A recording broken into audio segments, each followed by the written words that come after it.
ನಮಸ್ಕಾರ. ಮುಖ್ಯಾಂಶಗಳು. ಮಹಾತ್ಮ ಗಾಂಧಿ 150ನೇ ಜನ್ಮದಿನದಂದು ತ್ಯಾಜ್ಯ ಮುಕ್ತ ಭಾರತ ಮಾಡಲು ಎಲ್ಲ ಪ್ರಜೆಗಳ ಸಂಕಲ್ಪ ಅಗತ್ಯ. ಪ್ರಧಾನಿ ನರೇಂದ್ರ ಮೋದಿ. 3 ದಿನಗಳ ಭಾರತ ಆಫ್ರಿಕಾ ಶಿಖರ ಸಮ್ಮೇಳನ ನಾಳೆ ದೆಹಲಿಯಲ್ಲಿ ಆರಂಭ.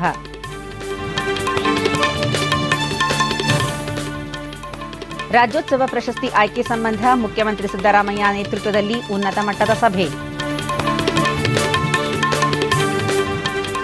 ಹಾಗೂ ಕ್ರಿಕೆಟ್. ಮುಂಬೈ ಏಕದಿನ ಪಂದ್ಯದಲ್ಲಿ ದಕ್ಷಿಣ ಆಫ್ರಿಕಾ ವಿರುದ್ಧ ಭಾರತಕ್ಕೆ ಭಾರೀ ಅಂತರದಲ್ಲಿ ಸೋಲು. ವಾರ್ತೆಗಳ ವಿವರ. ಪ್ರಧಾನಿ ನರೇಂದ್ರ ಮೋದಿ ಆಕಾಶವಾಣಿಯ ಮನ್ ಕಿ ಬಾತ್ನಲ್ಲಿಂದು ದೇಶವಾಸಿಗಳನ್ನುದ್ದೇಶಿಸಿ ಭಾಷಣ ಮಾಡಿದರು. ಸರಣಿಯ 13ನೇ ಆವೃತ್ತಿಯಲ್ಲಿಂದು ಅವರು ಹಲವು ಪ್ರಮುಖ ವಿಚಾರಗಳನ್ನು ಜನತೆಯೊಂದಿಗೆ ಪ್ರಸ್ತಾಪಿಸಿದ್ದಾರೆ. ಕೇರಳದ ಚಿತ್ತೂರಿನ ಶಾಲಾ ವಿದ್ಯಾರ್ಥಿನಿಯರು ತಮಗೆ ಪತ್ರವೊಂದನ್ನು ಬರೆದು ಅಂಗಾಂಗ ದಾನ ಕುರಿತು ಜನಜಾಗೃತಿ ಮೂಡಿಸುವ ಸಂಬಂಧ ಅಭಿಯಾನ ಹಮ್ಮಿಕೊಂಡಿರುವುದನ್ನು ಪ್ರಸ್ತಾಪಿಸಿದ್ದಾರೆ. ಈ ಮಹತ್ವದ ವಿಚಾರವನ್ನು ಮನ್ ಕಿ ಬಾತ್ನಲ್ಲಿ ಪ್ರಸ್ತಾಪಿಸುವಂತೆ ಅವರು ತಮ್ಮ ಪತ್ರದಲ್ಲಿ ಮನವಿ ಮಾಡಿದ್ದಾರೆ.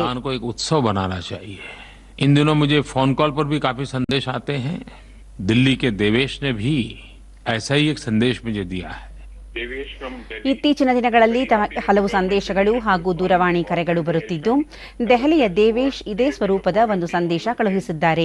ಇದೊಂದು ಮುಖ್ಯವಾದ ವಿಚಾರವಾಗಿದ್ದು, ಪ್ರತಿ ವರ್ಷ ಸುಮಾರು 2,50,000ಕ್ಕೂ ಅಧಿಕ ಮಂದಿಗೆ ಮೂತ್ರಪಿಂಡ, ಹೃದಯ ಹಾಗೂ ಪಿತ್ತಕೋಶದ ಅವಶ್ಯಕತೆ ಇರುತ್ತದೆ. ಆದರೆ ದೇಶದ 125 ಕೋಟಿ ಜನಸಂಖ್ಯೆಯಲ್ಲಿ ಪ್ರತಿ ವರ್ಷ ಯಶಸ್ವಿಯಾಗಿ 5,000 ಮಾತ್ರ ಅಂಗಾಂಗ ಕಸಿಯಾಗುತ್ತಿದೆ. ಪ್ರತಿ ವರ್ಷ 1 ಲಕ್ಷ ನೇತ್ರಗಳ ಅವಶ್ಯಕತೆ ಇದ್ದು, ಲಭ್ಯವಾಗುತ್ತಿರುವುದು ಕೇವಲ 25,000. ರಸ್ತೆ ಅಪಘಾತದ ಪ್ರಕರಣಗಳಲ್ಲಿ ಅಂಗಾಂಗ ದಾನಕ್ಕೆ ಅವಕಾಶ कानूनी उलझने भी बहुत हैं. राज्यों को भी इस दिशा में मार्गदर्शन करने का प्रयास हुआ है. कुछ राज्यों ने ಈ ಪ್ರಕ್ರಿಯೆಯಲ್ಲಿ ಕೆಲವೊಂದು ಕಾನೂನಾತ್ಮಕ ಅಡಚಣೆಗಳಿದ್ದು, ಈ ಸಂಬಂಧ ರಾಜ್ಯಗಳ ಸಹಕಾರ ಪಡೆಯಲು ಯತ್ನಿಸಲಾಗುತ್ತಿದೆ. ಕೆಲವೊಂದು ರಾಜ್ಯಗಳು ಈ ನಿಟ್ಟಿನಲ್ಲಿ ಉತ್ತಮ ಯತ್ನಗಳನ್ನು ಮಾಡಿದ್ದು, ಅದರಲ್ಲಿ ತಮಿಳುನಾಡು ಮುಂಚೂಣಿಯಲ್ಲಿದೆ. ಅನೇಕ ಸಾಮಾಜಿಕ ಹಾಗೂ ಸ್ವಯಂ ಸೇವಾ ಸಂಸ್ಥೆಗಳು ಈ ಕ್ಷೇತ್ರದಲ್ಲಿ ಉತ್ತಮ ಕೆಲಸ ಮಾಡುತ್ತಿವೆ. ಅಂಗಾಂಗ ಕಸಿ ಪ್ರೋತ್ಸಾಹಿಸಲು ರಾಷ್ಟ್ರೀಯ ಅಂಗಾಂಗ ಹಾಗೂ ಜೀವಕೋಶ ಕಸಿ ಸಂಸ್ಥೆಯನ್ನು ಹುಟ್ಟುಹಾಕಲಾಗಿದೆ. ವಾರದ 7 ದಿನ, ದಿನದ 24 ಗಂಟೆ ಕಾರ್ಯನಿರ್ವಹಿಸುವ ಸಹಾಯವಾಣಿಯನ್ನು ಆರಂಭಿಸಲಾಗಿದೆ. 24/7 हेल्पलाइन 1-800-11-47770 ये भी ಸೇವಾ ಉಪಲಬ್ಧ है. ಭಾರತ की धरती पर पहली बार ಹಬ್ಬಗಳ ಸಾಲಿನಲ್ಲಿ ಇಡೀ ದೇಶ ಹೆಮ್ಮೆ ಪಡುವಂತಹ ಇನ್ನೊಂದು ಹಬ್ಬವನ್ನು ರಾಷ್ಟ್ರ ಆಚರಿಸಲಿದೆ. ನಾಳೆಯಿಂದ 29ರವರೆಗೆ ಭಾರತ ಆಫ್ರಿಕಾ ಶಿಖರ ಸಮ್ಮೇಳನ ದೆಹಲಿಯಲ್ಲಿ ನಡೆಯಲಿದ್ದು, 54 ಆಫ್ರಿಕಾ ರಾಷ್ಟ್ರಗಳ ಮುಖಂಡರು ಇದರಲ್ಲಿ ಪಾಲ್ಗೊಳ್ಳುವರು. ಭಾರತ ಆಫ್ರಿಕಾ ನಡುವೆ ಬಹಳ ನಿಕಟ ಸಂಬಂಧವಿದ್ದು, ಉಭಯ ರಾಷ್ಟ್ರಗಳ ಜನಸಂಖ್ಯೆ ಒಂದೇ ಆಗಿದೆ. ಇವೆರಡರ ಒಟ್ಟು ಜನಸಂಖ್ಯೆ ವಿಶ್ವದ 3ನೇ ಒಂದು ಭಾಗವಾಗಲಿದೆ. ಭಾರತ ಹಾಗೂ ಆಫ್ರಿಕಾ ನಡುವೆ ನೈಸರ್ಗಿಕ ಸಂಪನ್ಮೂಲದಲ್ಲಿ ಹಲವು ಸಾಮ್ಯತೆಗಳಿವೆ. 27 ಲಕ್ಷಕ್ಕೂ ಅಧಿಕ ಭಾರತೀಯರು ಆಫ್ರಿಕಾ ದೇಶಗಳಲ್ಲಿ ನೆಲೆಸಿದ್ದಾರೆ. ಉಭಯರ ನಡುವೆ ಉತ್ತಮ ಆರ್ಥಿಕ, ಸಾಂಸ್ಕೃತಿಕ, ರಾಜತಾಂತ್ರಿಕ ಸಂಬಂಧವಿದೆ. ಆಫ್ರಿಕಾ ದೇಶಗಳ 25,000ಕ್ಕೂ ಅಧಿಕ ವಿದ್ಯಾರ್ಥಿಗಳು ಭಾರತದಲ್ಲಿ ಅಧ್ಯಯನ ಮಾಡುತ್ತಿದ್ದು, ಅಲ್ಲಿನ ಮಾನವ ಸಂಪನ್ಮೂಲ ಹಾಗೂ ಸಾಮರ್ಥ್ಯ ವರ್ಧನೆಗೆ ಭಾರತ ನೆರವಾಗಿದೆ ಎಂದರು. ಮುಂಬೈನ ಸವಿತಾ ರೈ ದೂರವಾಣಿ ಮೂಲಕ ಮುಖ್ಯ ಸಂದೇಶವೊಂದನ್ನು ಕಳುಹಿಸಿದ್ದಾರೆ. ಈ ದೀಪಾವಳಿ ನಮ್ಮ ಪರಿಸರವನ್ನು ಸ್ವಚ್ಛವಾಗಿಡೋಣ. ಕಳೆದ ವರ್ಷ ದೀಪಾವಳಿ ಸಂದರ್ಭದಲ್ಲಿ ಉಂಟಾಗುವ ಪರಿಸರ ಮಾಲಿನ್ಯದ ವಿರುದ್ಧ ಮಾಧ್ಯಮಗಳು ಆಂದೋಲನ ನಡೆಸಿದ್ದವು. ಅದೇ ಮಾದರಿ ಈ ವರ್ಷವೂ ಹಬ್ಬದ ಮುನ್ನ ಈ ಆಂದೋಲನ ಕೈಗೆತ್ತಿಕೊಳ್ಳಬೇಕಿದೆ. ಸಾರ್ವಜನಿಕ, ಧಾರ್ಮಿಕ ಸ್ಥಳಗಳು, ಆಸ್ಪತ್ರೆ, ಉದ್ಯಾನವನ ಮುಂತಾದೆಡೆ ಸ್ವಚ್ಛತಾ ಕಾರ್ಯಕ್ರಮವನ್ನು ಈಗಾಗಲೇ ಹಲವರು ಕೈಗೆತ್ತಿಕೊಂಡಿದ್ದಾರೆ. ದೇಶದ ಹಲವು ಪ್ರಮುಖ ಮಾಧ್ಯಮ ಸಂಸ್ಥೆಗಳು ಸ್ವಚ್ಛ ಭಾರತ ಅಭಿಯಾನಕ್ಕೆ ಕೈಜೋಡಿಸಿವೆ.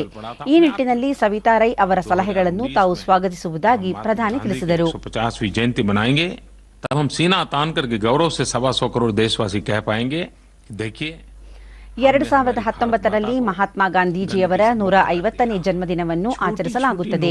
ಈ ಸಂದರ್ಭದಲ್ಲಿ ದೇಶದ 125 ಕೋಟಿ ನಾಗರಿಕರು ಭಾರತವನ್ನು ತ್ಯಾಜ್ಯ ಮುಕ್ತ ಮಾಡಿರುವುದಾಗಿ ಹೆಮ್ಮೆಯಿಂದ ಹೇಳಬೇಕಿದೆ ಎಂದು ಪ್ರಧಾನಿ ತಿಳಿಸಿದರು. ಕಳೆದ ಆಗಸ್ಟ್ 15ರಂದು ಕೆಲ ಕ್ಷೇತ್ರಗಳಲ್ಲಿ ವ್ಯಾಪಕವಾಗಿರುವ ಭ್ರಷ್ಟಾಚಾರ ಕುರಿತು ತಾವು ಪ್ರಸ್ತಾಪಿಸಿರುವುದಾಗಿ ಪ್ರಧಾನಿ ತಿಳಿಸಿದರು. ಓರ್ವ ಬಡ ವ್ಯಕ್ತಿ ಕೆಳದರ್ಜೆಯ ಉದ್ಯೋಗಕ್ಕೆ ಸೇರಲು ಹಲವು ಕಷ್ಟ ಕಾರ್ಪಣ್ಯಗಳನ್ನು ಎದುರಿಸುತ್ತಾನೆ. ಶಿಫಾರಸಿನ ಅಗತ್ಯ ಹಾಗೂ ಮಧ್ಯವರ್ತಿಗಳ ಹಾವಳಿಯಿಂದ ಸಂಕಷ್ಟಕ್ಕೊಳಗಾಗುತ್ತಾನೆ. ಆದ್ದರಿಂದ ಈ ನಿಟ್ಟಿನಲ್ಲಿ ತಾವು ಒಂದು ಮಹತ್ವದ ನಿರ್ಧಾರವನ್ನು ತೆಗೆದುಕೊಂಡಿರುವುದಾಗಿ ಹೇಳಿ ಕೆಳದರ್ಜೆಯ ಹುದ್ದೆಗಳ ನೇಮಕಾತಿಗೆ ಸಂದರ್ಶನವನ್ನು ರದ್ದು ಮಾಡುವುದಾಗಿ ತಿಳಿಸಿದರು. ಇದಕ್ಕೆ ಸರ್ಕಾರ ಎಲ್ಲಾ ಪ್ರಕ್ರಿಯೆ ಪೂರ್ಣಗೊಳಿಸಿದ್ದು ಜನವರಿ 1, 2016ರಿಂದ ಜಾರಿಗೆ ಬರುವಂತೆ ಕೇಂದ್ರ ಸರ್ಕಾರದ ಎಲ್ಲಾ ನಾನ್ ಗೆಜೆಟೆಡ್ ಗ್ರೂಪ್ ಬಿ, ಸಿ ಹಾಗೂ ಡಿ ಹುದ್ದೆಗಳ ನೇಮಕಾತಿಗೆ ಸಂದರ್ಶನವನ್ನು ರದ್ದು ಮಾಡಲಾಗುವುದು ಎಂದು ತಿಳಿಸಿದ ಪ್ರಧಾನಿ, ಈ ಸಂಬಂಧ ಎಲ್ಲ ಯುವ ಸ್ನೇಹಿತರಿಗೆ ತಾವು ಅಭಿನಂದನೆ ಕೋರುವುದಾಗಿ ಹೇಳಿದರು. ನಮ್ಮ ದೇಶದಲ್ಲಿ ಹಳದಿ ಲೋಹ ಬಂಗಾರ ಸಾಮಾಜಿಕ ಜೀವನದ ಭಾಗವೇ ಆಗಿದೆ. ಆದರೆ ಇದನ್ನು ಒಂದು ಅನುಪಯುಕ್ತ ಹಣದ ರೂಪದಲ್ಲಿ ಇರಿಸಿಕೊಳ್ಳುವ ಬದಲು ಉತ್ತಮವಾಗಿ ಬಳಸಿಕೊಂಡರೆ ಆರ್ಥಿಕ ಶಕ್ತಿಯಾಗಿ ಮಾರ್ಪಾಡಾಗಲಿದೆ. ಆದ್ದರಿಂದ ಕಳೆದ ಬಜೆಟ್ನಲ್ಲಿ ಪ್ರಸ್ತಾಪಿಸಿದಂತೆ ದೀಪಾವಳಿಗೆ ಮೊದಲು ಈ ನಿಟ್ಟಿನಲ್ಲಿ ಒಂದು ಯೋಜನೆ ಹೊರತರಲಿದ್ದು ಚಿನ್ನ ನಗದೀಕರಣ ಯೋಜನೆಯನ್ನು ಜಾರಿಗೆ ತರಲಿದ್ದೇವೆ. ಈ ಯೋಜನೆಯಡಿ ಬಂಗಾರವನ್ನು ಬ್ಯಾಂಕಿನಲ್ಲಿರಿಸಿ ನಗದು ಠೇವಣಿ ರೀತಿ ಬಡ್ಡಿ ಪಡೆಯಬಹುದಿದೆ. ಇದರಿಂದ ಬಂಗಾರದ ಸುರಕ್ಷತೆ ಹಾಗೂ ಅದರ ಮೇಲೆ ಬರುವ ಬಡ್ಡಿ ಎರಡೂ ಲಾಭ ಗ್ರಾಹಕರಿಗೆ ದೊರೆಯಲಿದೆ. ಅಕ್ಟೋಬರ್ 31ರಂದು ಉಕ್ಕಿನ ಮನುಷ್ಯ ಸರ್ದಾರ್ ವಲ್ಲಭಭಾಯಿ ಪಟೇಲ್ ಅವರ ಜನ್ಮದಿನಾಚರಣೆಯನ್ನು ನಾವು ಆಚರಿಸಲಿದ್ದೇವೆ. ದೇಶದ ಕುರಿತು ಅವರ ಚಿಂತನೆ ಹಾಗೂ ಸಿದ್ಧಾಂತಗಳು ಸದಾ ಮಾದರಿಯಾಗಿವೆ. पूरा भारत का मानचित्र सामने आता है. पिछले कई वर्षों से 31 अक्टूबर को देश के कई कोने में ರನ್ ಫಾರ್ ಯೂನಿಟಿ ಕೆ ಕಾರ್ಯಕ್ರಮ ಹೋತೆ ಹೈ. ಕಳೆದ ಕೆಲ ವರ್ಷಗಳಿಂದ ಅಕ್ಟೋಬರ್ 31ರಂದು ಏಕತೆಗಾಗಿ ಓಟ ಆಚರಿಸಲಾಗುತ್ತಿದೆ. ಏಕತೆ ಓಟ ನಿಜ ಸ್ವರೂಪದಲ್ಲಿ ಅಭಿವೃದ್ಧಿಗಾಗಿ ಓಟ ಆಗಿದೆ ಎಂದು ಪ್ರಧಾನಿ ತಿಳಿಸಿದರು. लोग उत्साह से एकता की दौड़ की तैयारी कर रहे हैं. मैं इस बार ब्रिटेन की मेरी यात्रा के लिए बहुत रोमांचित हूं. ತಾವು ಸದ್ಯದಲ್ಲೇ ಬ್ರಿಟನ್ಗೆ ಭೇಟಿ ನೀಡಲಿದ್ದು ಲಂಡನ್ನಲ್ಲಿ ಡಾಕ್ಟರ್ ಬಿಆರ್ ಅಂಬೇಡ್ಕರ್ ಅವರು ವಾಸವಿದ್ದ ನಿವಾಸವನ್ನು ಸ್ಮಾರಕವಾಗಿ ಪರಿವರ್ತಿಸಿದ್ದು ಅದರ ಉದ್ಘಾಟನೆ ಮಾಡುವುದು ತಮಗೆ ಅತೀವ ಸಂತಸ ತರಲಿದೆ ಎಂದರು. लंदन में जहां डॉक्टर बाबा साहब आम्बेडकर रहते थे वो घर अब भारत की संपत्ति बन गया है. 125 करोड़ देशवासियों का प्रेरणा स्थान बन गया है. उसको विधिवत रूप से उद्घाटन करने के लिए मैं जा रहा हूं. ಪ್ರಧಾನಿ ಮನ್ ಕಿ ಬಾತ್ ಭಾಷಣದ ಕನ್ನಡ ಅವತರಣಿಕೆ ನಾಳೆ ಬೆಳಗ್ಗೆ 9 ಗಂಟೆಗೆ ಚಂದನ ವಾಹಿನಿಯಲ್ಲಿ ಪ್ರಸಾರವಾಗಲಿದೆ. ಬಿಹಾರ ವಿಧಾನಸಭಾ ಚುನಾವಣೆಯ 3ನೇ ಹಂತದ ಮತದಾನಕ್ಕೆ 3 ದಿನ ಬಾಕಿ ಇದ್ದು ವಿವಿಧ ರಾಜಕೀಯ ಪಕ್ಷಗಳ ಮುಖಂಡರು ಜನಮನ ಗೆಲ್ಲಲು ಬಿರುಸಿನ ಪ್ರಚಾರದ ಕಸರತ್ತು ನಡೆಸುತ್ತಿದ್ದಾರೆ. ಪ್ರಧಾನಿ ನರೇಂದ್ರ ಮೋದಿ ನಳಂದಾದಲ್ಲಿಂದು ಚುನಾವಣಾ ಪ್ರಚಾರ ಸಭೆಯನ್ನುದ್ದೇಶಿಸಿ ಮಾತನಾಡಿ, ಇಡೀ ವಿಶ್ವದ ಜನಸಮುದಾಯ ದೀರ್ಘ ಪಯಣ ಮಾಡಿ ಜ್ಞಾನದಾಹ ತಣಿಸಿಕೊಳ್ಳಲು ನಳಂದಕ್ಕೆ ಬರುತ್ತಿದ್ದ ಕಾಲವೊಂದಿತ್ತು. ಆದರೆ ಇಡೀ ಜಗತ್ತಿಗೆ ಜ್ಞಾನದಾನ ಮಾಡುತ್ತಿದ್ದ ನಳಂದದ ಯುವಜನತೆ ಈಗ ಶಿಕ್ಷಣ ಹಾಗೂ ಜ್ಞಾನಾರ್ಜನೆಗೆ ಹೊರ ಸ್ಥಳಗಳಿಗೆ ಹೋಗಬೇಕಾಗಿರುವುದು ದುರದೃಷ್ಟಕರ ಎಂದರು. ಕಳೆದ ಕೆಲ ವರ್ಷಗಳಿಂದ ಅಧಿಕಾರದಲ್ಲಿರುವ ರಾಜಕೀಯ ಮುಖಂಡರು ಆಡಳಿತ ನಿರ್ವಹಣೆಗೆ ವಾಮಾಚಾರಕ್ಕೆ ಮೊರೆ ಹೋಗುತ್ತಿದ್ದಾರೆ. ಲೋಕತಂತ್ರದ ಶಕ್ತಿ ಸಾಮರ್ಥ್ಯವೇ ಬಿಹಾರವನ್ನು ಪಾರು ಮಾಡಿ ಅಭಿವೃದ್ಧಿ ಪಥದಲ್ಲಿ ಕೊಂಡೊಯ್ಯಬಹುದು. ಅಲ್ಲಿನ ಯುವಜನತೆಯಲ್ಲಿ ಅಂತಹ ಶಕ್ತಿ ಸಾಮರ್ಥ್ಯವಿದೆ ಎಂದು ಪ್ರಧಾನಿ ಹೇಳಿದರು.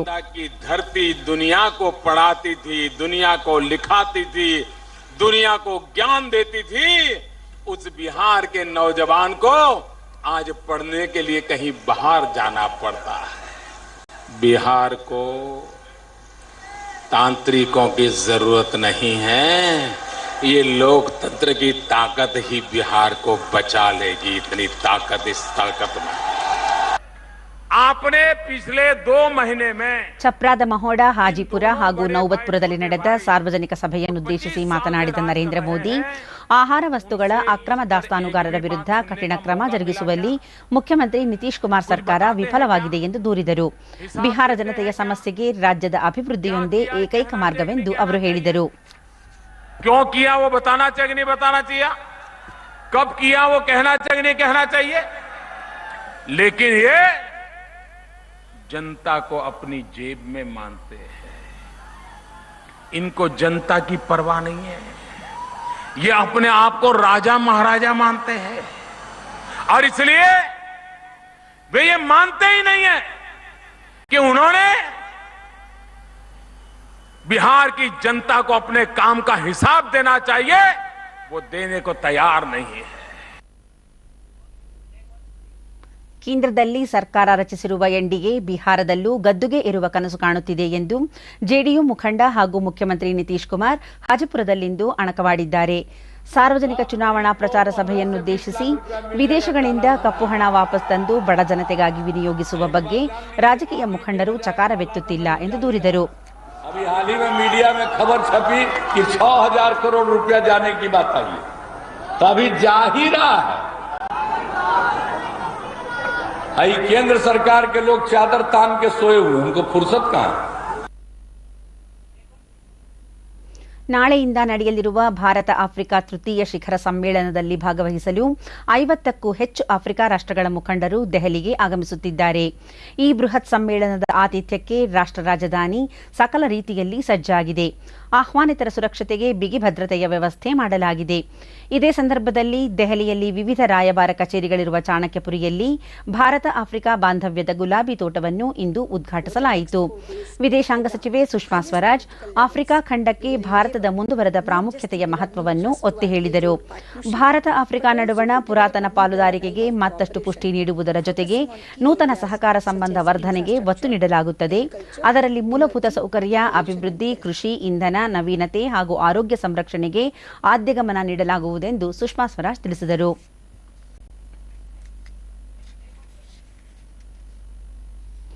ಪ್ರಸಕ್ತ ವರ್ಷದ ರಾಜ್ಯೋತ್ಸವ ಪ್ರಶಸ್ತಿಯನ್ನು 60 ಮಂದಿಗೆ ಸೀಮಿತಗೊಳಿಸಲು ಮುಖ್ಯಮಂತ್ರಿ ಸಿದ್ದರಾಮಯ್ಯ ನೇತೃತ್ವದಲ್ಲಿನ ಉನ್ನತ ಮಟ್ಟದ ಸಮಿತಿ ಬೆಂಗಳೂರಿನಲ್ಲಿ ಇಂದು ನಿರ್ಧರಿಸಿದೆ. 60 ವರ್ಷಕ್ಕೂ ಮೇಲ್ಪಟ್ಟ ವಿವಿಧ ಕ್ಷೇತ್ರಗಳ ಸಾಧಕರನ್ನು ಪ್ರಶಸ್ತಿಗೆ ಪರಿಗಣಿಸಲು ನಿರ್ಧರಿಸಲಾಗಿದ್ದು, ಪಟ್ಟಿ ಇನ್ನೂ ಅಂತಿಮಗೊಳಿಸಿಲ್ಲ ಎಂದು ಉನ್ನತ ಮೂಲಗಳು ತಿಳಿಸಿವೆ. ಮುಖ್ಯಮಂತ್ರಿ ಸಿದ್ದರಾಮಯ್ಯ, ಕನ್ನಡ ಮತ್ತು ಸಂಸ್ಕೃತಿ ಸಚಿವೆ ಉಮಾಶ್ರೀ, ಸಚಿವ ಎಚ್ಕೆ ಪಾಟೀಲ್, ಕನ್ನಡ ಸಾಹಿತ್ಯ ಪರಿಷತ್ ಅಧ್ಯಕ್ಷ ಪುಂಡಲೀಕ ಹಾಲಂಬಿ ಹಾಗೂ ಮತ್ತಿತರರು ಸಭೆಯಲ್ಲಿ ಉಪಸ್ಥಿತರಿದ್ದರು. ಚಾಮುಂಡೇಶ್ವರಿ ರಥೋತ್ಸವವನ್ನು ಶ್ರದ್ಧಾಭಕ್ತಿ ಹಾಗೂ ಸಂಭ್ರಮದಿಂದ ಮೈಸೂರಿನಲ್ಲಿಂದು ಆಚರಿಸಲಾಯಿತು. ಚಾಮುಂಡಿ ಬೆಟ್ಟದಲ್ಲಿ ಬೆಳಗ್ಗೆ ಮೈಸೂರು ಅರಸ ಯದುವೀರ ಕೃಷ್ಣದತ್ತ ಚಾಮರಾಜ ಒಡೆಯರ್ ಚಾಮುಂಡೇಶ್ವರಿಗೆ ಪೂಜೆ ಸಲ್ಲಿಸುವುದರ ಮೂಲಕ ರಥೋತ್ಸವಕ್ಕೆ ಚಾಲನೆ ನೀಡಿದರು.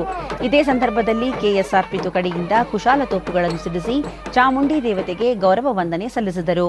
ಕರ್ನಾಟಕ ಸೇರಿದಂತೆ ವಿವಿಧ ರಾಜ್ಯಗಳಿಂದ ಸಹಸ್ರಾರು ಭಕ್ತಾದಿಗಳು ರಥೋತ್ಸವದಲ್ಲಿ ಪಾಲ್ಗೊಂಡಿದ್ದರು.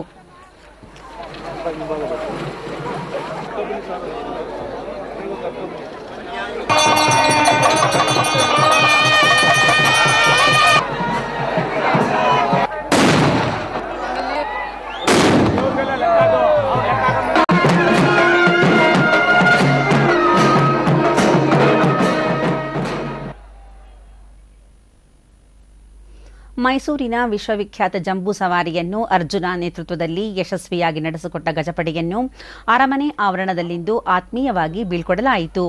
ಕಳೆದ 1.5 ತಿಂಗಳಿನಿಂದ ದಸರಾ ತಾಲೀಮು ನಡೆಸಿ ಜಂಬೂ ಸವಾರಿಯನ್ನು ಯಶಸ್ವಿಗೊಳಿಸಿದ ಗಜಪಡೆಯೊಂದಿಗೆ ಮಾವುತರು, ಕಾವಾಡಿಗಳು ತಮ್ಮ ಕುಟುಂಬ ಸಮೇತ ಕಾಡಿಗೆ ಪ್ರಯಾಣ ಬೆಳೆಸಿದರು. ಎಲ್ಲ ಆನೆಗಳು ಚೆನ್ನಾಗಿದೆ, ಎಲ್ಲ ಆನೆಗಳು ಆರೋಗ್ಯವಾಗಿದೆ. ಅರಣ್ಯ ಸಂರಕ್ಷಣಾಧಿಕಾರಿ ಕಮಲ್ ಕರಿಕಾಳನ್ ಈ ಬಾರಿ ಜಂಬೂ ಸವಾರಿಯನ್ನು ಯಶಸ್ವಿಗೊಳಿಸಿದ ಗಜಪಡೆ ಹಾಗೂ ಮಾವುತರು, ಕಾವಾಡಿಗಳ ಕುಟುಂಬವನ್ನು ಯಾವುದೇ ತೊಂದರೆಯಾಗದಂತೆ ನೋಡಿಕೊಳ್ಳಲಾಯಿತು ಎಂದರು. ಎಲ್ಲ ಫೇರ್ವೆಲ್ ಮಾಡಿಸಿ ಆನೆಗಳೆಲ್ಲ ಕಳಿಸ್ತಾ ಇದೀವಿ. ಆನೆಗಳು ಅವ್ರ ಫ್ಯಾಮಿಲೀಸ್ ಎಲ್ಲ ಹೀಗೆ ಹೋಗ್ತಾ ಇದೆ. ಬೆಂಗಳೂರಿನಲ್ಲಿಂದು ನಡೆದ air Asia open ATP challenger tennis ಟೂರ್ನಿಯ ಸಿಂಗಲ್ಸ್ ಫೈನಲ್ನಲ್ಲಿ ಇಂಗ್ಲೆಂಡ್ನ ಜೇಮ್ಸ್ ವಾರ್ಡ್ ಗೆಲುವು ಸಾಧಿಸಿದ್ದಾರೆ. ತೀವ್ರ ಕುತೂಹಲ ಕೆರಳಿಸಿದ್ದ ಫೈನಲ್ ಪಂದ್ಯದಲ್ಲಿ ಸ್ಪೇನ್ನ ಅಗ್ರ ಶ್ರೇಯಾಂಕಿತ ಆಟಗಾರ ಆಡ್ರಿಯನ್ ಮೆನೆಂಡೆಸ್ ಮಸೀಸಾ ಹಾಗೂ ಜೇಮ್ಸ್ ವಾರ್ಡ್ ಪರಸ್ಪರ ಮುಖಾಮುಖಿಯಾಗಿದ್ದರು. ಆರಂಭದಿಂದಲೂ ಪಂದ್ಯ ಪೈಪೋಟಿಯಿಂದ ಕೂಡಿದ್ದು, ಅಂಕಗಳಿಕೆಗಾಗಿ ಆಟಗಾರರು ಪರಸ್ಪರ ಮುಗಿಬಿದ್ದರು. ಅಂತಿಮವಾಗಿ ಆಡ್ರಿಯನ್ ವಿರುದ್ಧ ವಾರ್ಡ್ 6-2, 7-5 ಅಂತರದಿಂದ ಗೆಲುವು ದಾಖಲಿಸಿದರು. ತಮ್ಮ ಗೆಲುವಿಗೆ ಪ್ರತಿಕ್ರಿಯಿಸಿದ ಜೇಮ್ಸ್ ವಾರ್ಡ್, ಆಟದ ಅಂಕಣದಲ್ಲಿಂದು ತಾವು ಉತ್ತಮ ಪಂದ್ಯವನ್ನು ಆಡಿದ್ದು, ಇದು ತಮಗೆ ಸಂತಸವನ್ನುಂಟು ಮಾಡಿದೆ ಎಂದರು.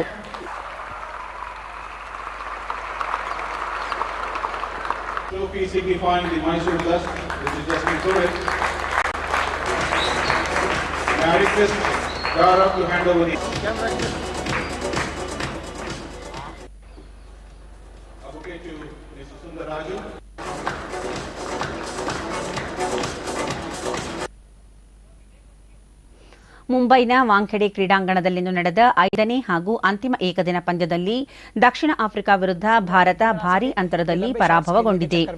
ಜಯಗಳಿಸಲು 439 ರನ್ಗಳ ಗುರಿ ಬೆನ್ನಟ್ಟಿದ ಭಾರತ 35.5 ಓವರ್ಗಳಲ್ಲಿ ತನ್ನೆಲ್ಲಾ ವಿಕೆಟ್ ಕಳೆದುಕೊಂಡು 224 ರನ್ ಮಾಡಿ ಸೋಲನುಭವಿಸಿತು. ಇದರೊಂದಿಗೆ 5 ಪಂದ್ಯಗಳ ಸರಣಿಯನ್ನು ದಕ್ಷಿಣ ಆಫ್ರಿಕಾ 3-2 ಮುನ್ನಡೆಯೊಂದಿಗೆ ಕೈವಶ ಮಾಡಿಕೊಂಡಿದೆ. ಟಾಸ್ ಗೆದ್ದು ಮೊದಲು ಬ್ಯಾಟಿಂಗ್ ಮಾಡಿದ ದಕ್ಷಿಣ ಆಫ್ರಿಕಾ ನಿಗದಿತ 50 ಓವರ್ಗಳಲ್ಲಿ 4 ವಿಕೆಟ್ ನಷ್ಟಕ್ಕೆ 438 ರನ್ ಮಾಡಿತು.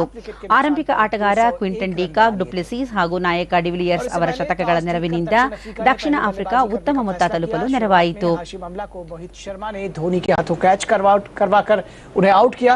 उन्हें 27 रन उन्होंने बनाए, लेकिन दूसरे छोर पर डिकॉक ने पारी को संभाले रखा. ಕ್ವಿಂಟನ್ ಡಿಕಾಕ್ನೆ अपना ಏಕದಿವಸೀಯ ಮ್ಯಾಚ್ ಇದಕ್ಕೆ ಉತ್ತರವಾಗಿ ಬ್ಯಾಟಿಂಗ್ ಆರಂಭಿಸಿದ ಭಾರತ ಬ್ಯಾಟ್ಸ್ಮನ್ಗಳ ವೈಫಲ್ಯದಿಂದ ಕೇವಲ 224 ರನ್ಗಳನ್ನಷ್ಟೇ ಮಾಡಲು ಶಕ್ಯವಾಯಿತು. दूसरा विकेट तब मिला जब दक्षिण अफ्रीका अपना स्कोर 187 पर के पार कर चुका और तीसरे विकेट के लिए 164 रन जोड़े. फॉफ डुप्लासी 133 रन बनाकर रिटायर्ड हर्ट हो गए, लेकिन दूसरे छोर पर डिविलियर्स. ಕೊನೆಯಲ್ಲಿ ಮತ್ತೊಮ್ಮೆ ಮುಖ್ಯಾಂಶಗಳು. ಮಹಾತ್ಮ ಗಾಂಧಿ 150ನೇ ಜನ್ಮದಿನದಂದು ತ್ಯಾಜ್ಯ ಮುಕ್ತ ಭಾರತ ಮಾಡಲು ಎಲ್ಲ ಪ್ರಜೆಗಳ ಸಂಕಲ್ಪ ಅಗತ್ಯ, ಪ್ರಧಾನಿ ನರೇಂದ್ರ ಮೋದಿ. 3 ದಿನಗಳ ಭಾರತ ಆಫ್ರಿಕಾ ಶಿಖರ ಸಮ್ಮೇಳನ ನಾಳೆ ದೆಹಲಿಯಲ್ಲಿ ಆರಂಭ.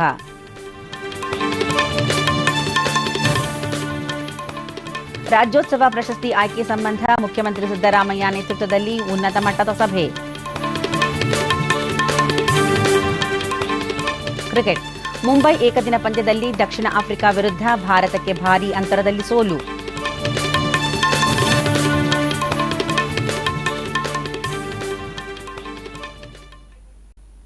ಇಲ್ಲಿಗೆ ಇಂದಿನ ವಾರ್ತಾ ಪ್ರಸಾರ ಮುಕ್ತಾಯವಾಯಿತು.